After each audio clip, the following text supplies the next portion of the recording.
Finally, that didn't take long. All right, so howdy everybody who's just tuning in for this stream. Let me send the new link out.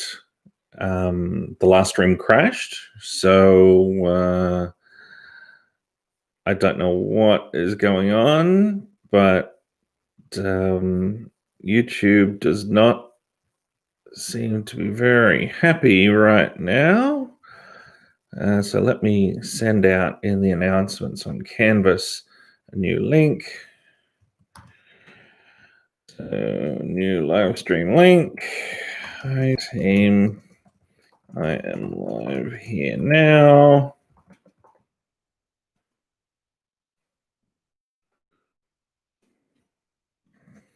And we should be good to go.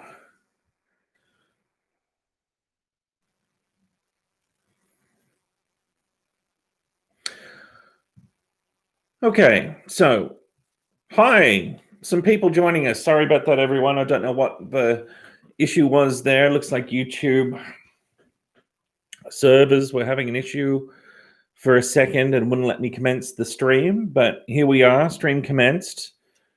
Touch wood, everything's okay. How are you going out there? Hey, Liam. Thank you. Yeah, I am well. I'm a bit tired, and you can see I'm wearing my comfy.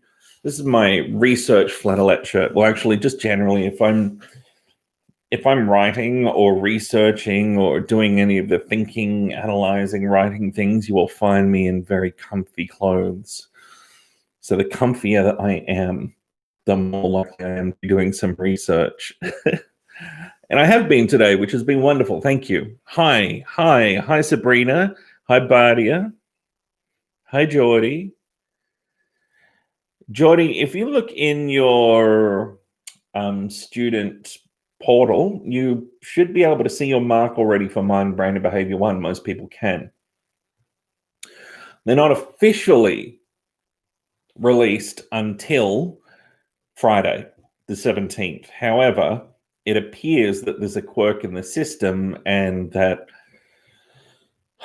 the marks which were uploaded a few days ago are already visible. So it's possible you may or may not be able to see your mark just yet. But if you can't yet, it will be Friday.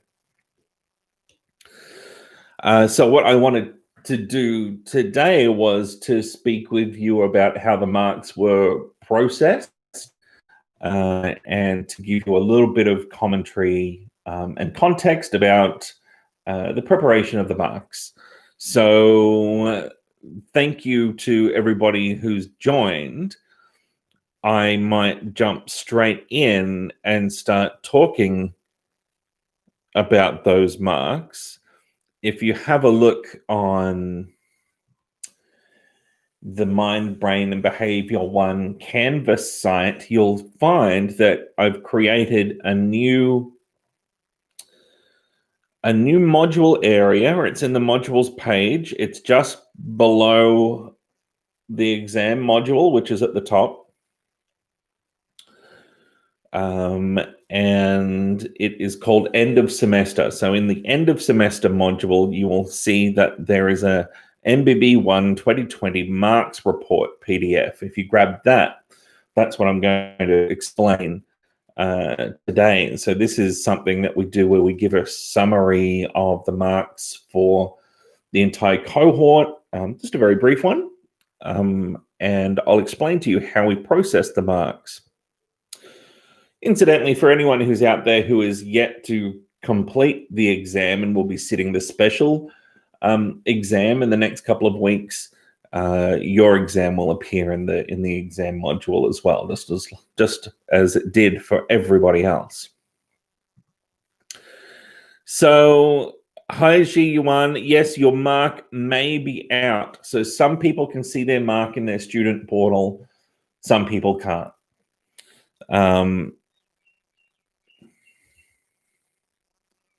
Okay, so there you go. So Geordie, sorry, can see theirs. That's good. Friday's officially the day. But come tomorrow, it's very optimistic. I was planning on taking a few days leave from tomorrow.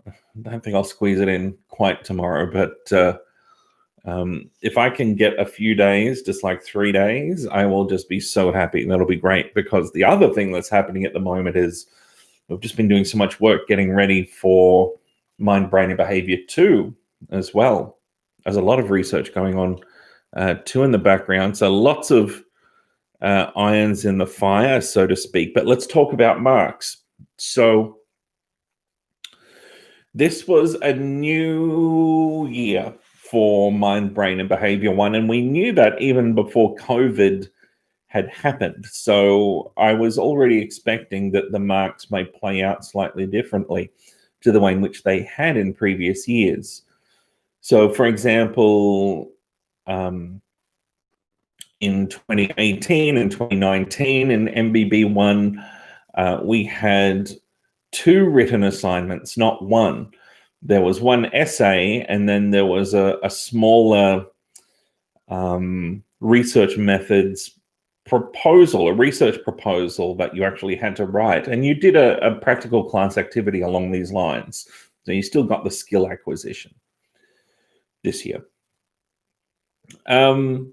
So historically speaking, those 2 assignments collectively, which were worth 40% of the grade, just like your assignment now is worth 40% of your grade, they historically scored a little bit higher, and the exam typically scored a little bit lower.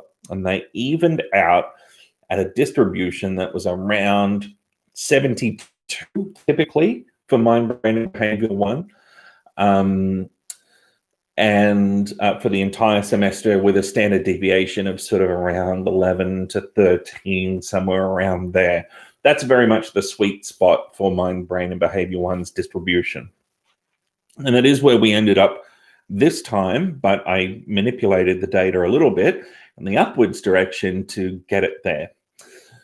So with the loss of those 2 previous relatively easier, I suppose, potentially essays, and the introduction of the new essay, which was a little bit more challenging, and it itself scored exactly where I would want an essay to score. Just naturally, it fell out with a mean around 72, and again, a standard deviation, I think, of around 10-ish, something like that. Maybe not even that high for the essay from memory.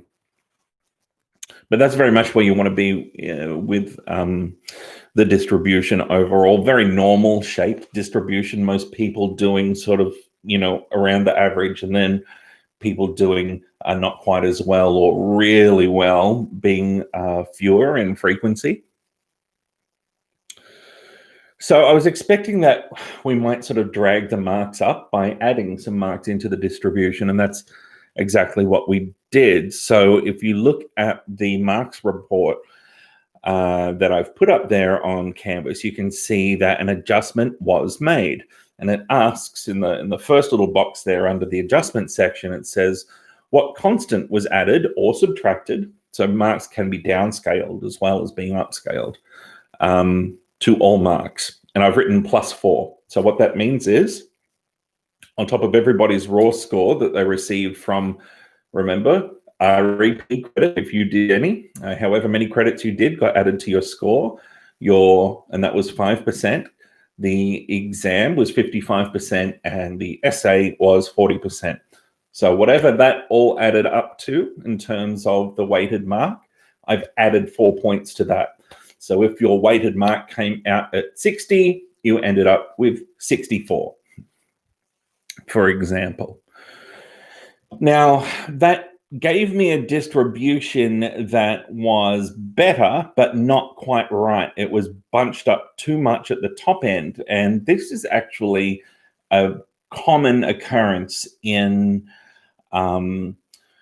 marking distributions where there has been human marking of essays. And what you might find is that after the fact, we might look at the upper end of the distribution and think it could be pulled up a little. Maybe we were a little bit hesitant to give the really high marks, I suppose. You often see the upper end of distributions being sort of bunched down. So the way the marks were prepared was that everybody received a mark, 4 additional marks that were 80 or above were multiplied by 1.4 to stretch out that top end of the distribution. And then that gave a distribution roughly where you get about a quarter of the distribution scoring in the H1 range and sort of around 5% in the 90s. That's the sort of distribution that you're looking for that gives a good spread across the scores, I suppose. So the marks were capped at 99. So you can imagine that if I've given everybody 4 additional marks and stretched marks above 80 upwards by 1.4, then what you would see is that if somebody already had a really high mark, they might get pulled up over 100%. And that's true. And of course, that can't be a thing. So the marks were capped at 99. And that was all of the adjustments. So the marks were capped at 99. Nobody could get more than 99. There was the stretching factor for marks above 80, and everybody got 4 additional points. Down at the bottom of the marks report, you can see the nature of the distribution. It's exactly what I was talking about. Think back to your research methods content this semester and look at that table there, that frequency table, and that's describing the percentage of the cohort that scored in each grade band. And we've split the H1 grade band there to get a better sense of that, because that's 20% as a 20% interval there, pretty big, right? So we have, as I said, roughly around 5% over 90, about 20% scoring in the 80s. And then we can see, for example, the majority of the distribution was around that sort of mid-70s to mid-60s. That was really where we were seeing things peak. And the mean was 72, standard deviation 12.53. Really nice distribution, just fell out naturally, normally. But again, in the context of what might have been a more challenging assignment situation, and also in the context of a new exam situation and just all things COVID, based on raw marks, the distribution was a little low for my liking for starters. And so instead of a mean of 72, imagine that the mean might have been more around like 67, 68, somewhere around there. And so what we've done is drag that up. So there you go, 3 marks, everyone. Hope that is well received.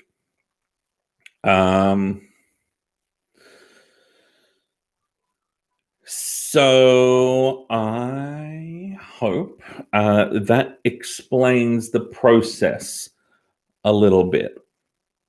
Yes, REP will be available again in Mind, Brain, and Behavior 2, and it will be all online. So if you haven't got that news already, Mind, Brain, and Behavior 2 is going to be all online. We are now planning for an online exam, open book, exactly the same as the Mind, Brain, and Behavior 1. Exam will be all multiple choice, open book, online, etc., etc. Hey, Geordie, thanks for that feedback. That's really nice to hear. Thank you. Where is this data on LMS? Chathuni, it's in a new module in the modules page called End of Semester. If you go to End of Semester, there is a new document in there, which is the MBB1 2020 marks report. Shortly, when I get from the university the collated feedback from the quality of teaching survey as well, I'll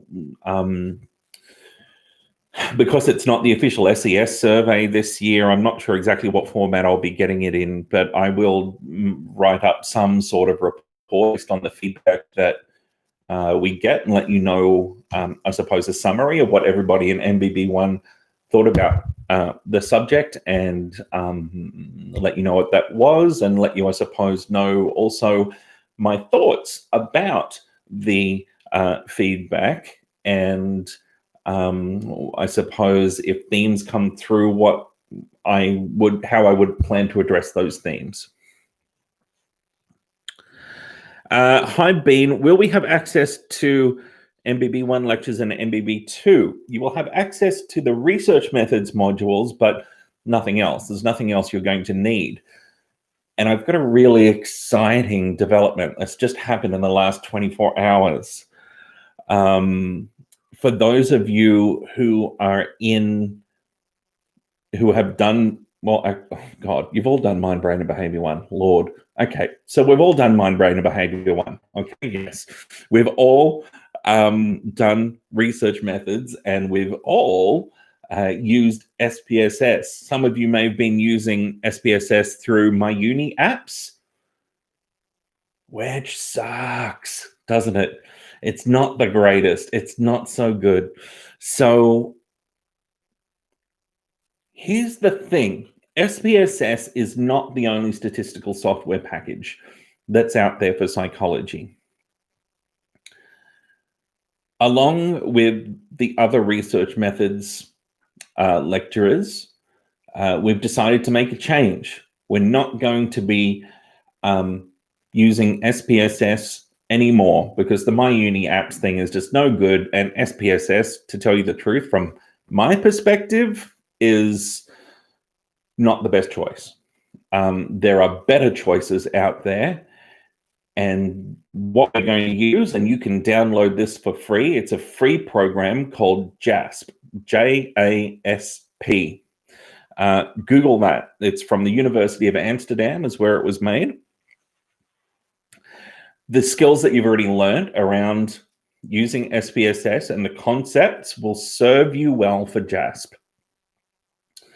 JASP is far more intuitive. It's far less clunky. It's completely free, so you don't have to use the crappy MyUni apps emulator. You can just use the full program. Yes, no more SPSS. JASP queen, as the saying goes in my research lab.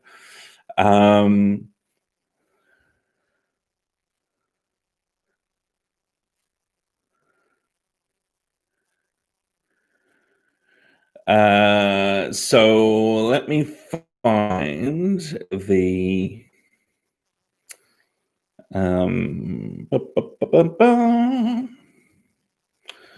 link to JASP.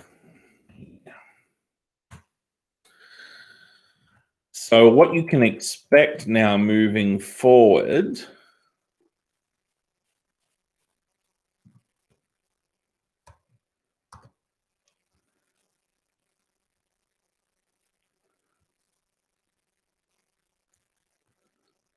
where are we here, is that all of your subjects will, in fact, be using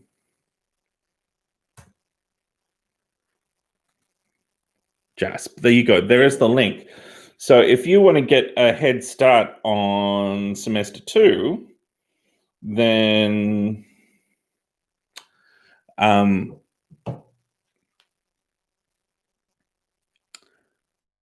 you can do is go and grab JASP and have a little play with it. I think you'll actually find it quite interesting. Lauren asks, the grades are in the student portal in the results section towards the bottom for me.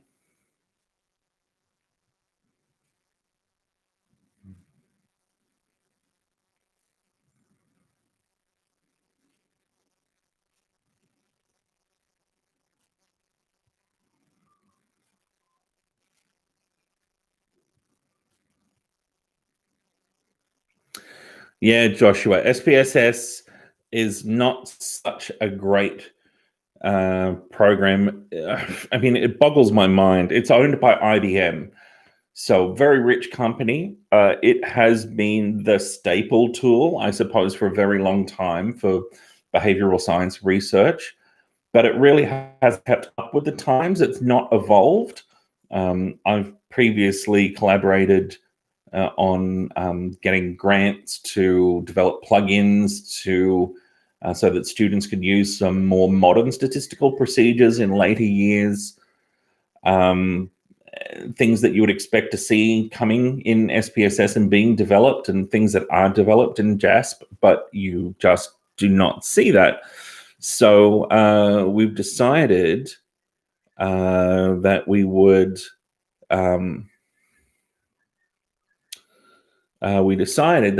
say goodbye to JASP. Charlie asked you my previous question. What is the question? Let's have a look here. Hi, Chris. Have these changes already been shown in our current grade, or if they're not been made yet? They'll be in your current grade. So all of these changes were made before the grades were uploaded.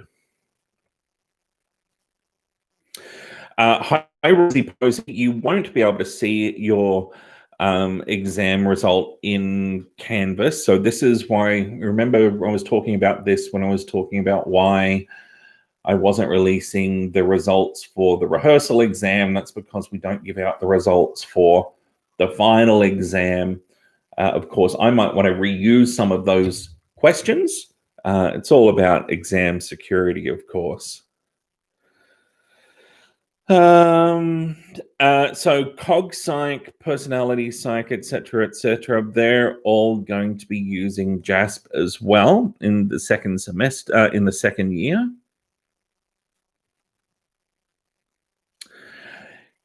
So Kath, that's a really good observation. You're going to see that some of the things that are presented in the later years are very familiar to you. And so what we're doing in the first year program is sharing the foundation with you very broadly. So in the first year program, we've just spent a semester learning a little bit about each of those areas. So a little cog, a little behavioral neuroscience, a little sensation and perception, and a little research methods. Later on, there will be entire semester-long subjects that deal with each one of those things and really dig in, really start to explore.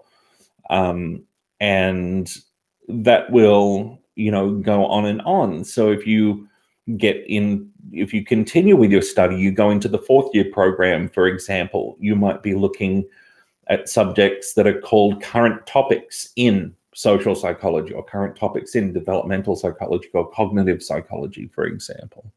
You might start to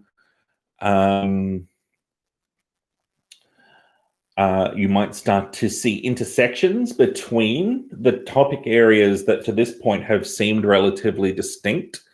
So, we're about to, when we start Mind, Brain and Behavior 2, we'll start with my mental health and clinical psychology section. And later on, you will be doing some work that will be along the lines of what I did my PhD in. My PhD was in cognitive neuropsychiatry. So it was about the intersection of brain structure and function, sensation and perception, and neurocognition, and mental illness, and specifically schizophrenia. So there's going to be lots of intersections coming. You've just really, I suppose, experiencing all the foundational interesting pieces this semester and next semester, and hoping to whet your appetite and pique your interest for future years. Oh, we buffering. Oh dear. Minitab. So Marcus, I have not used Minitab. I use two programs typically. I will use JASP and I will use R. R is a code-based stats program / language, and it's my favorite. You can do some great stuff with it, and you will learn how to use R in third year psychology.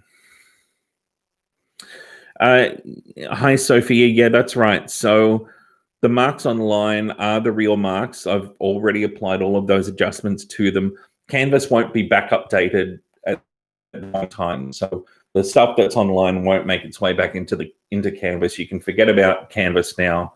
It's the online mark that is your final mark for the subject. Rosie, if you've looked online in your student portal and you can't see it yet, that's okay. The marks aren't officially there until Friday the 17th. So it could be that yours is one of the ones that's just not showing for some reason, some system reason, I don't know. I don't know if you saw the video that I released earlier on today, giving you a little preview of the Hearing Voices program, which is going to be a program that's embedded in my clinical psychology and mental health subject of area of mind, brain, and behavior too. But if you haven't had a look at that yet, go and have a look. There is actually a Melbourne University student named Sophie who is on that video, and she's sharing with you her story about her mental health problems and her experiences, I think, of anorexia nervosa, depression, anxiety, complex post-traumatic stress disorder, and so forth. And Sophie's just one of the Sane Australia ambassadors who will be enriching that mind, brain, and behavior to mental health curriculum by going beyond the lectures that I'll be giving you and telling you their real stories, their personal stories about their experiences. Jay Chi, it's in your student portal. So somebody up above did provide a link, and I've lost where that went to now, but somebody described the road they navigated to get to that. Have a look up through the chat. Hi, Hamlin is God. Ira is very powerful. Will we be one day doing Z tests, T tests, chi-squared tests, and all those other disgusting tests in psychology? Hamlin is God. Yes, you will. And that day is pretty soon, actually. It's in a couple of months' time in Mind, Brain, and Behavior 2. But don't worry, I will make it warm and fuzzy for you, I promise. And JASP is just going to make it all the warmer and fuzzier. It's going to be incredibly warm, incredibly fuzzy. So no chi-squared this year, but we will be doing Z tests, T tests, and correlations.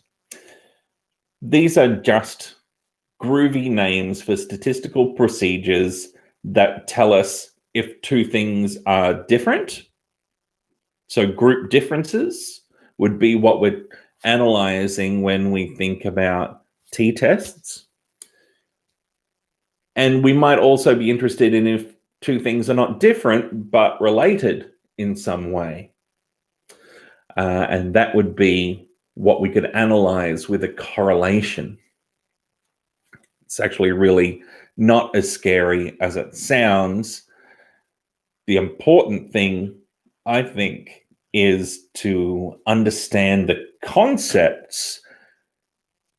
And a great way to focus on understanding the concepts for most people is not to have to deal with the anxiety of calculating things mathematically by hand or remembering nasty formulae. So I won't be asking you to do either of those things in Mind, Brain, and Behavior 2. We're going to focus on conceptual understanding and on pragmatic use of JASP. And sure, clicking the buttons and getting JASP to give us output to tell us if two things are related or if two things are different, but really having that understanding of what we're looking at. I've been teaching the stats stuff, as you know, for a while, so my focus is on making it accessible. So no anxiety with stats. For any psychology subject, I think, Kath, at the moment, you can potentially see your marks online, but you won't see them in Canvas. So no marks for any psychology subject are going to be released in Canvas. They're all in your student portal.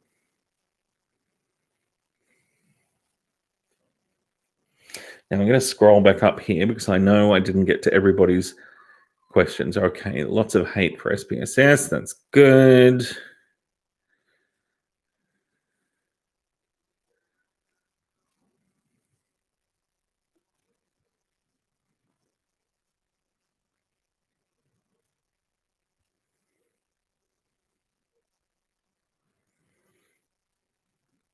Oh, right. Okay, so that's right. Geordie outlined that if you go to My Uni Melb and then to results, you'll see a subject mark potentially for mind, brain, and behavior one.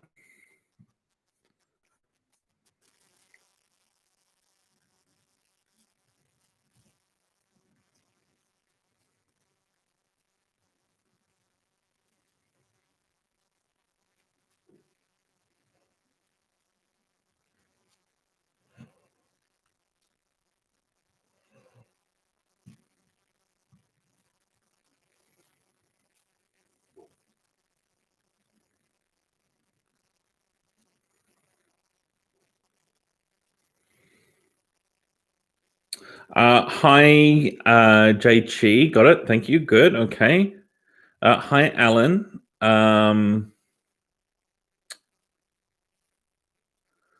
Actually, Jay Chi's just asked a question. How many students ended up finishing MBB1? 1,720. I think that's right. So lots. G1, well done. Passes are good. Good job. That gets you the credit, right? You can tick it off. Job complete. Alan, you're asking for the psychology honor degree. How much WAM would you suggest? Okay. There's a standard you set for yourselves.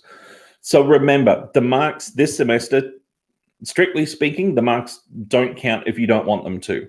So if the mark that you receive this semester is not higher than your WAM average, you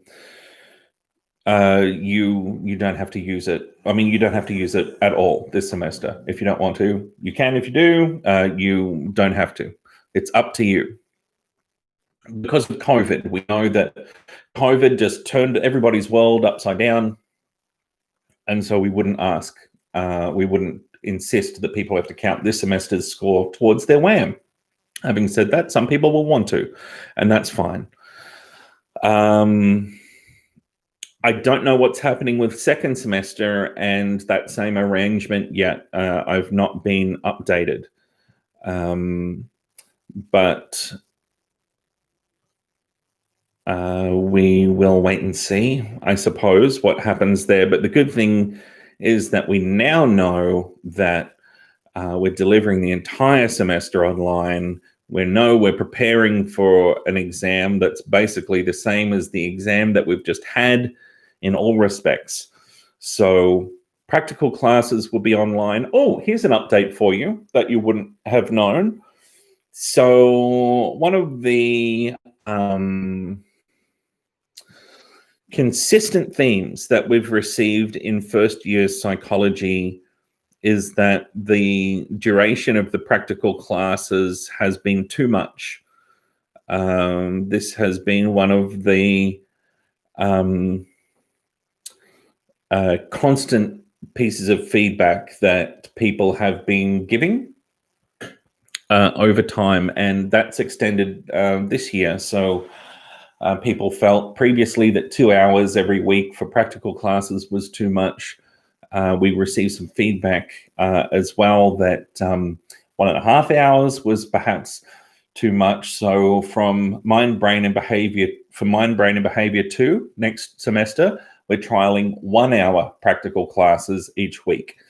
So that decreases the load. There's still lots of engaging online things that you will be able to and required to do, as homework activities and so forth. Remember the assessment literacy module that we designed to help you write your essay? Right now, we're building that for the lab report for Mind, Brain, and Behavior 2. So Mind, Brain, and Behavior 2's assignment will be a lab report, but we will support you in writing that. I'm very confident in saying that if you've never written a lab report before, A, it probably terrifies you just at the sound of it, and B, no reason to be terrified because we're going to support your learning to complete the lab report very comprehensively. You will be fine. You're in good hands. Hey, Ellen, no, I'm not going to be releasing the exam marks. So I've already dealt with that one, but no, I'm not releasing the exam marks, just the overall mark now.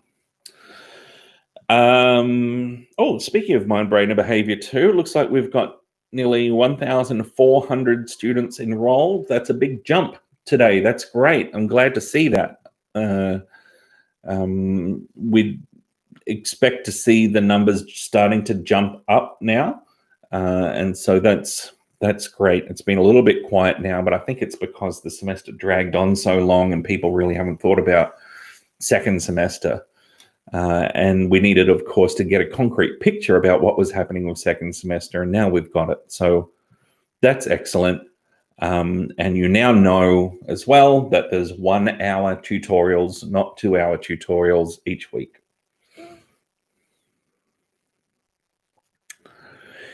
Yeah, you will. That's right, Nam. Exactly. You will score the lab report like what you did with the essays in Mind, Brain, and Behavior 1. So you'll learn how the marking criteria for lab reports work.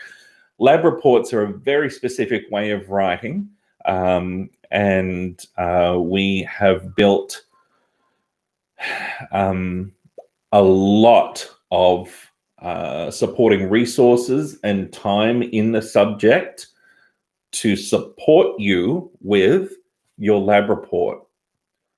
It's a really interesting lab report. I'm going to ask you to do an experiment on yourselves, and the experiment will start actually before I give the first lecture. So you'll find out what the lab report is, what the topic is, in week 1 of semester, but later in the week. At the start of the week, I'm going to ask everybody in Mind, Brain, and Behavior 2 to do an experiment. And it's important that people, I suppose, don't have all of the information about the lab report before the experiment takes place if it's going to work as it should. But you'll know what the lab report is. You'll have the topic, the marking criteria, everything you need from that first week, just in the second half of the first week. There is a difference in the criteria, Kath, for lab reports because they're different. It's a different way of writing. So in a nutshell, instead of having a long essay where you might have a body, an introduction, a body, and a conclusion, and those sort of being the broad brushstrokes, a lab report has got different sections that are dedicated to different tasks. There is a section, and the sections have got headings. So the first section is the introduction, and the introduction would typically involve opening by telling your reader what the lab report is about and establishing the importance of the topic, convincing your reader that it's an important topic, it's one they should read on about. It would go on to provide important definitions at the start, maybe deal with any important theory, and then provide a literature review that examines the relevant literature as you build an argument that leads towards your aims for the study and your hypotheses for the study. Remember, from my research methods, modules that hypotheses are predictive statements about what you'll think will happen when you do a study or an experiment. Oh, I just spat on the lens. Sorry, you okay? An experiment like we're going to do in Mind, Brain, and Behavior 2. And that's where the introduction finishes. The last thing in the introduction, here's your first hint for Mind, Brain, and Behavior 2. The last thing in the introduction is the hypotheses, the prediction, and then it's a cliffhanger. And then we leave that, and then we go away, we deal with our other aspects of the report, and we come back and we consider the hypotheses later and see if they received support or not. The next section is called the method section, and the method section is about describing how the study was done. Who were the participants in the study? What types of activities did they do, or questionnaires did they complete? What was the procedure? In what order did they do things, and so forth? So you want to, in this section, provide sufficient information for your reader that if they wanted to, they could replicate your study exactly as you've done it. And for all intents and purposes, if they had a similar sample and replicated your methodology, they should come out with the same answer, shouldn't they? The next section is the results section. So after in the introduction, having built a case for your predictions and told what your prediction is, after you've in the method section described what the study was, how it took place, what the materials were, what the sample was, then in the results, you're going to provide the results of your analysis of the data that was forthcoming from the study. So if you did a survey and that survey gave up scores on a Likert scale, for example, you would be presenting your data there. That's what the results section is all about. It's about reporting data, and that could be in figures, graphs, and so forth, or tables or text. And that's exclusively what the results section is about, reporting what you found. Not interpreting what it means, just reporting what you found. Then the discussion comes next. Again, another heading, discussion for the section. And it could open by reorienting your reader to the aims and the hypotheses for the study and making explicit statements about whether or not the hypothesis or the hypotheses, if there were more than one, were supported or not by the results.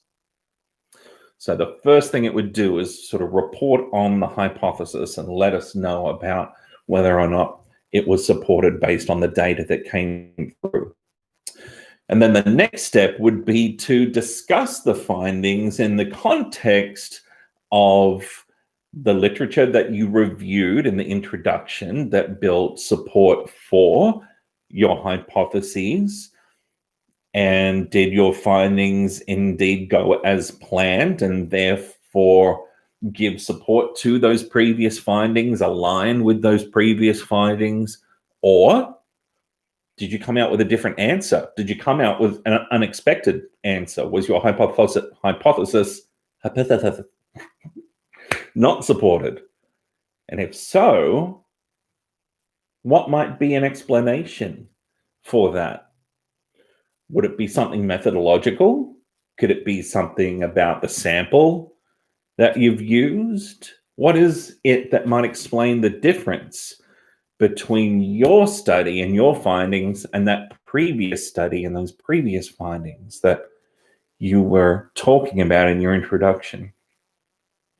You might also go on to consider the implications of your findings for a more general theory that governs the area that you might have also discussed in your introduction.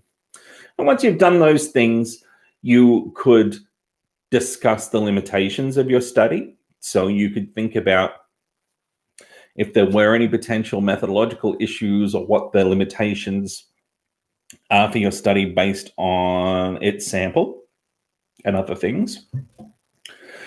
And once you've done that, in a measured way. So you don't want to absolutely berate your own study to the point where your reader is convinced that it was a pile of garbage, right?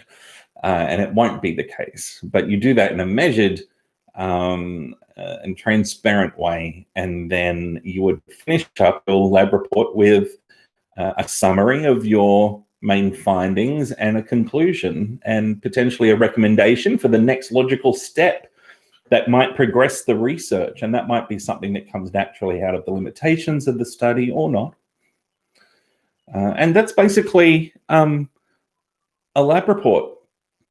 The other thing that you could do, but I'm not going to ask you to do, it's a skill that you'll pick up in the next year of psychology, is writing what's called an abstract. An abstract goes at the front of the lab report, actually in front of the introduction, but it's typically the last thing that you would write. An abstract is a summary, a very brief, sort of maybe 150 word, 200 word, depending on where you're publishing, summary of your study, and it would have a couple of sentences summarizing the introduction, a couple of sentences summarizing the method, the results, the discussion, the conclusion. But we won't do that in Mind, Brain and Behavior 2. We'll leave that for second year. You can worry about the abstracts there. So there you go, crash course in lab report writing. Of course, we're going to have lots of support for you in Mind, Brain and Behavior 2 around lab report writing. There are online modules that have already been developed, but there'll be lots of class time and lots of me helping you around developing your very first lab report. Incidentally, my first lab report was a shocker. It was the worst thing. When I did my first year, they gave us the data and told us to do t-tests on it by hand. This is pre-SPSS, with not actual lectures on how to do a t-test, nor really any formal tuition on how to write a lab report, other than steering us towards a book on how to write a lab report. Perhaps not surprisingly, my first lab report was not ideal, but there you go. You learn over time, don't you?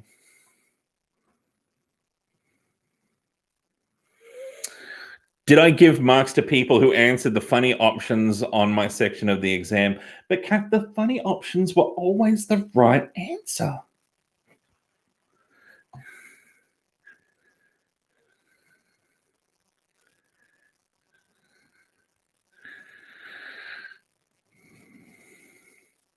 Hey, volunteering, Alan, volunteering and internship opportunities are really tough to come by this year.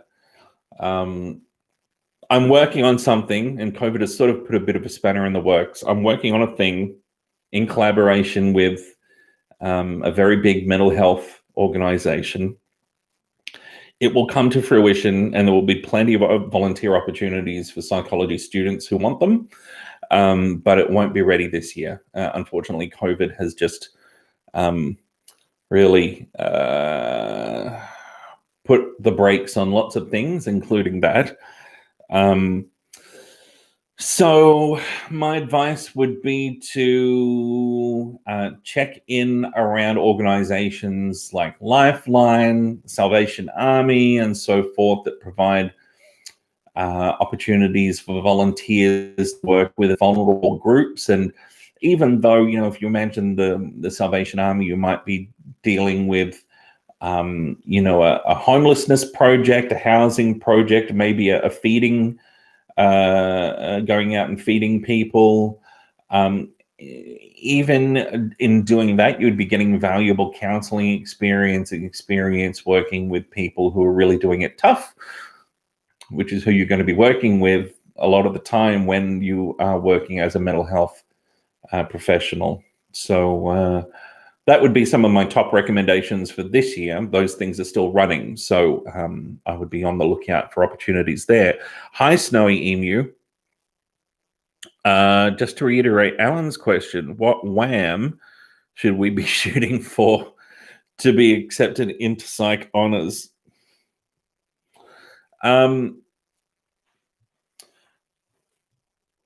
We say that if you're going for 75 or higher, then you're going to be competitive. If you want to be super competitive, then you just go for 80 or higher, right? So, and realistically speaking, that's probably what you need to be aiming for, that H1 average. And it might sound daunting, but it's completely achievable. If you want it, then I suppose that determines how you approach study then from that point forward, if you decide that that's something you want to go for. Nothing to worry about just yet, though, because first year marks don't count towards honours entrance. So you can get all the bugs out of your system this semester and next semester, and touch wood, we'll have you ready in second year to go ahead and do really well.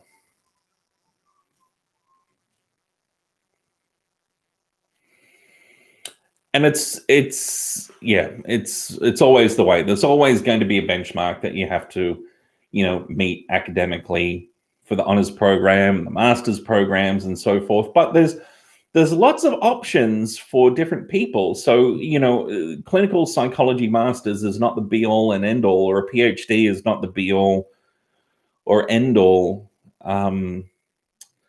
of postgraduate study. You need H1s to get into those programs. But if you are interested in other areas of psychology, there's certainly other options out there, like the Masters of Applied Psychology, a really interesting course. And actually, let me just see if I can pull it up here.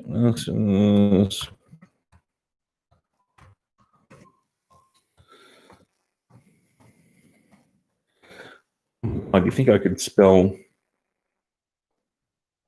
psychology by now, wouldn't you? There you go. Come on, internet. All right.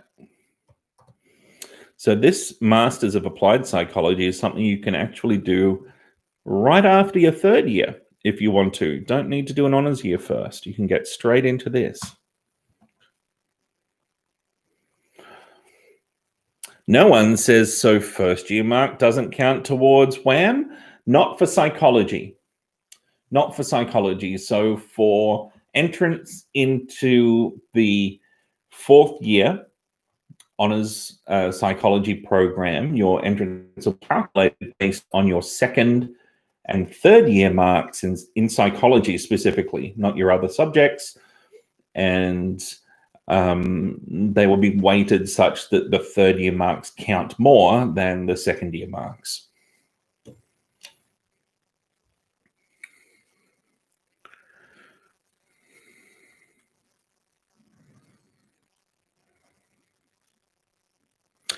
Less prac time, Lee, sort of on the surface, but I think it'll be safe to say you'll probably be sick of me by the end of the year, I swear, but more time with me and more time doing some really engaging things online. Canvas is new, as you know. So there's things that we've trialed and things that I'll be keeping moving forward, and other things that I am tossing out moving forward. Moving forward into Mind, Brain, and Behavior 2, I think I'm going to call them the 3 Ps. We've got the 3 Ps in Canvas. You already know what 1 P is. You've been using that 1 P this semester. Does anybody know what one of the Ps might be? What would be a P thing? No one. Yes, you can go straight into some master's programs straight out of a bachelor degree. I am talking about a Bachelor of Arts, Science, or otherwise. They're not the only programs that you can do a psych major with. That's right, with the psych major. So the P that I'm talking about, of course, is Peerwise. That was one study that plugged into Canvas, one study tool that plugged into Canvas that you can use.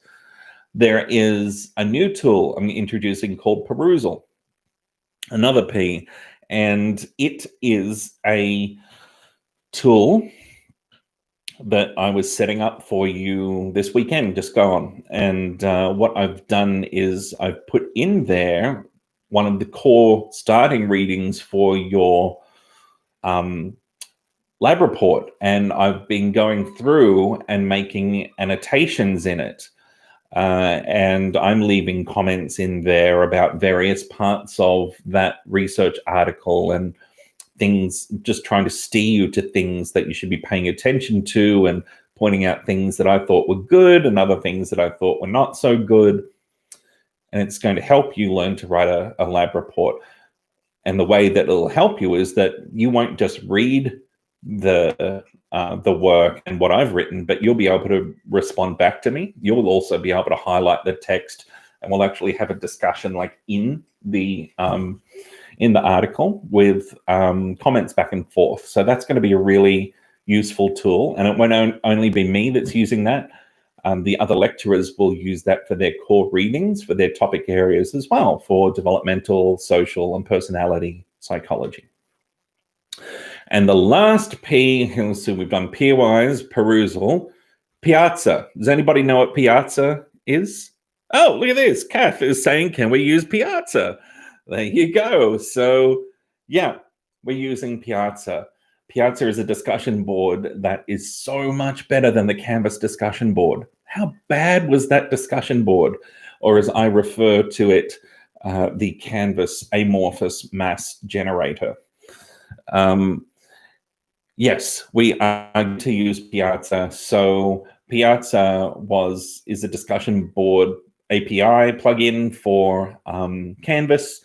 Abby Brooker trialed it in developmental psychology and second year psychology in this first semester. And Abby is, of course, your developmental psychology lecturer in Mind, Brain, Behavior 2 in semester 2. And based on her trial and feedback, we're going to take it up. So there you go. Oh, can you see Charlie? Yeah, Charlie's here. Aren't you, Charlie? What you doing? What have we got? What toys have we got? Can I see your purple toy? Can you bring it here for me? Can I see your purple toy? Can I see it? Come up here. Come up here. Where are you going? Come here. Can I have the purple toy? Is it dinner time? It must be nearly dinner time. Oh, yes, it is. You say hello to everyone. Have a big stretch. Oh, yes, stretch, stretch, stretch. So Charlie's very excited that we're using Piazza, aren't you? Very excited that we're using Piazza. Yes. A much better way to organize threads and topic areas, and just will make the whole discussion board experience 100 times better than it was in first semester. Thanks for your perseverance with that discussion board monstrosity in first semester. We had to try it, didn't we? But we tried it and we found something better. So there you go. The 3 Ps, Peerwise, Perusal, and Piazza. Sounds like it could be a little bit overwhelming, but they're actually just going to be really streamlined. My entire mantra is to reduce the overwhelm, to make things more streamlined for you and just more accessible and intuitive for second semester. Katie says they love you, Charlie. Did you know? Oh, don't lick your bits while people are giving you compliments. Can't take him anywhere. Thank you, Katie. Charlie loves you too. Okay, so I think we've probably covered just about everything we need to. What do you reckon, Charlie? Charlie says it's dinner time. Is it dinner time? It is so dinner time. Oh my God, it's dinner time. Yes, it is. Oh, you knock over the light. Yeah, there you go. Ah, yes. Come on over. Ah, can I have cuddle? Thank you. So what do you reckon? I might, oh, we're stretching it out. Yeah, stretch it out. Good boy. I might go and feed Mr. Charlie. Yes. And oh yes, a big lick in the ear. Thank you very much. Oh, it's so good. Oh, it's so good. I will go and feed Charlie, and you go and have a lovely evening now, everyone. I hope the Marks report explains a little bit about what how we processed the marks. So just basically the take-home message there is that the marks for the distribution were lower than was ideal, and so everybody's got a few extra marks being stretched up. That's the thing. So thanks for tuning in, everyone. Really appreciate it again. And oh, that's good. I'm glad to see that we'll see you in semester 2, Jing. That's excellent. I'll go and feed Charlie. You have a great evening, and I will see you again very soon. Take care, everyone. Bye now.